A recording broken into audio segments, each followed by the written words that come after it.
Guys, going this afternoon. This is Byron Bradford. Please hit the subscribe button. Just want to got the Fort Worth Star Telegram in front of me. I think there's some Sunday's paper.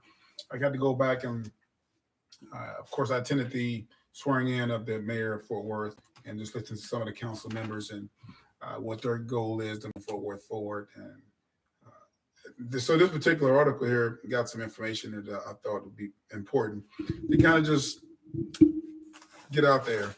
And it starts off with report shows inequities to good access.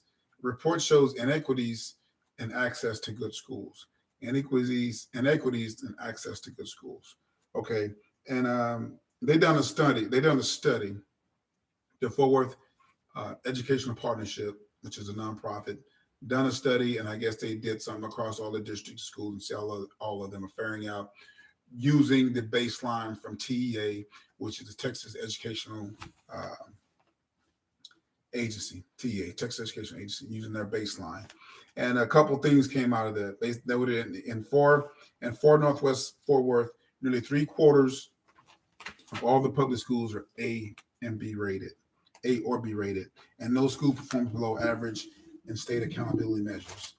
Interesting. Okay, then they go down to the Fort Worth. Okay, again, I mentioned a minute ago, the Fort Worth Education Partnership is a nonprofit that advocates for access to high quality education for all students.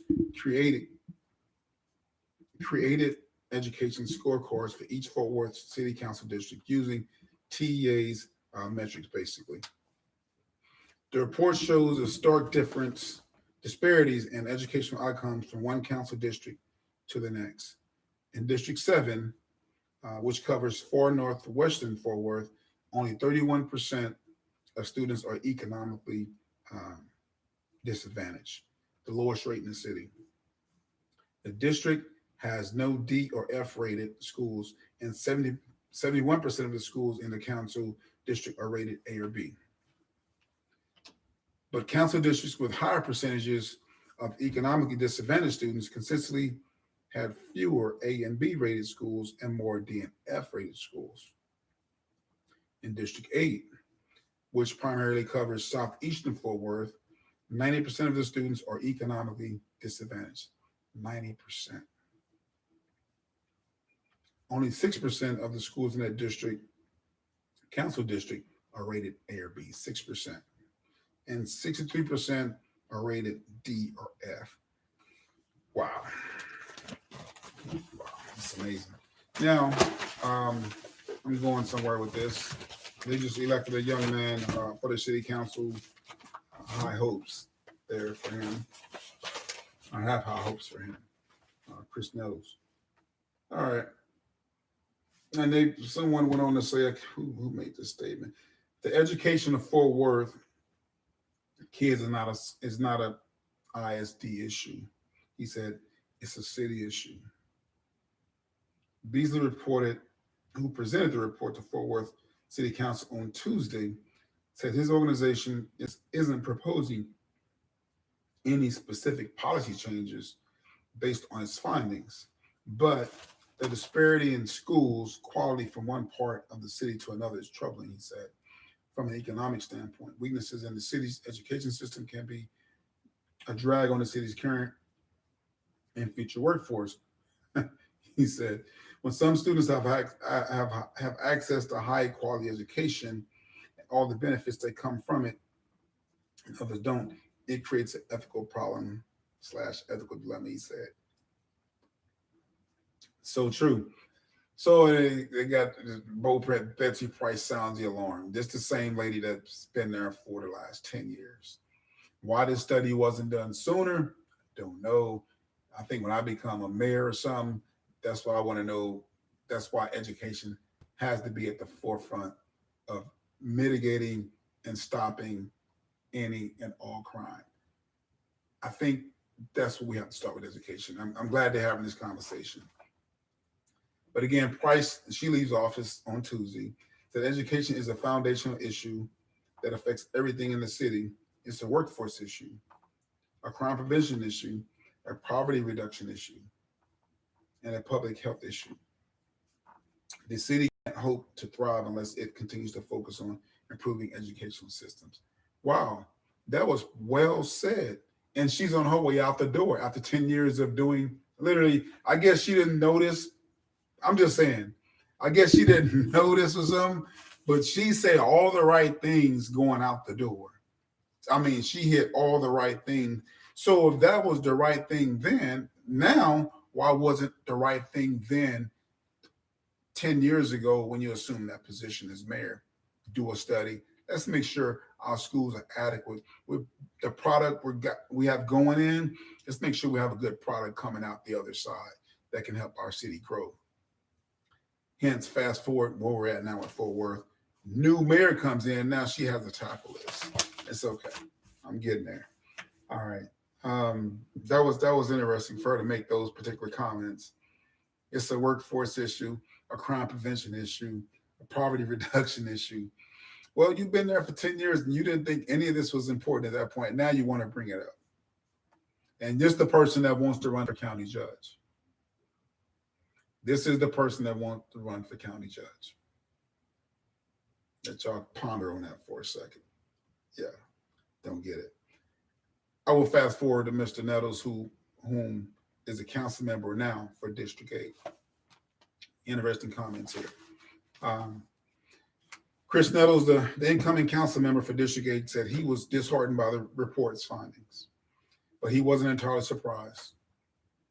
During his campaign, teachers from Polytech High School told him about large numbers of students coming into the ninth grade with a third grade reading level. So we got kids going to high school with a third grade reading level. Ladies and gentlemen, that is unsat. Somebody has failed on the job. But when it doesn't, if it's not your grandkid or your kid, you don't care. Okay? But the teachers, the educators are putting this out there. Nettles said the city council can play a role in supporting the schools that operate within the city limits. He plans to convene a panel discussion with school leaders and representatives from TEA and talk about possible solutions. Again, he needs to have his state rep sitting there with him, along with his state senator sitting there with him, so they can take him serious.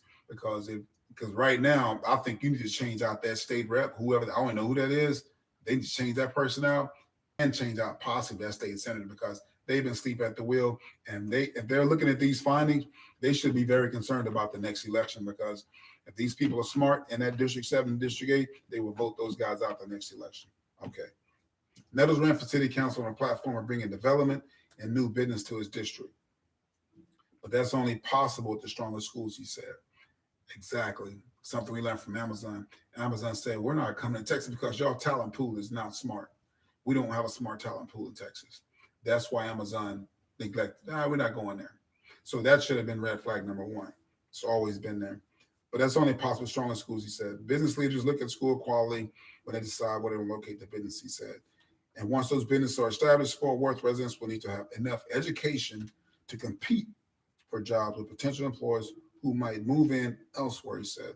Or like Toyota did to Plano, we're going to bring our own people with us. We don't want your people. We're going to bring our people, give them jobs. Guess what? We're going to leave your people outside in the cold. Got it. And he goes on and said, if we're going to grow as a city, we need to be educated, period. Everything revolves around education. If you get the educational part right, everything else will work itself out, because you're putting out a smarter product at the end of the day, a better product at the end of the day. Taxpayers can see their money and they understand, like, we must have this, not the Panther Island project, whoever dumping all that money into that, and Greg Abbott throwing a $250 million on the border wall. I understand that too, but just like we're throwing $250 million on the border wall, let's throw some money into creating some programs that can help these kids have a better opportunity in life. And I think that's going to start earlier, maybe 4th or 5th grade, maybe 3rd grade, because there's no way a guy can get the high school, or female get the high school and read at a 3rd grade level. Hold on. There are certain tests you have to take to get out of that grade. So we're just passing kids along, and we're setting them up for failure. We're setting them up for disappointment. And, we as a state, our state reps, or our state senators, the state period, we're going to have to do a better job at making sure that our taxpaying dollars are actually benefiting our society, our community as a whole. But again, I didn't say it earlier, but I'm going to say it now. Hey, hit that subscribe button. Thank you for your time. I really appreciate it again. But also good luck to Chris Nettles out there in District 8. Also District 7. Got a lot of work ahead of you. A lot of work ahead of you. Let's pray for y'all out there to get it together. Not only y'all get it together, but society as a whole. We need to put our focus back on education and start using our brains a lot more. Again, hit that subscribe button. Thank you for your time.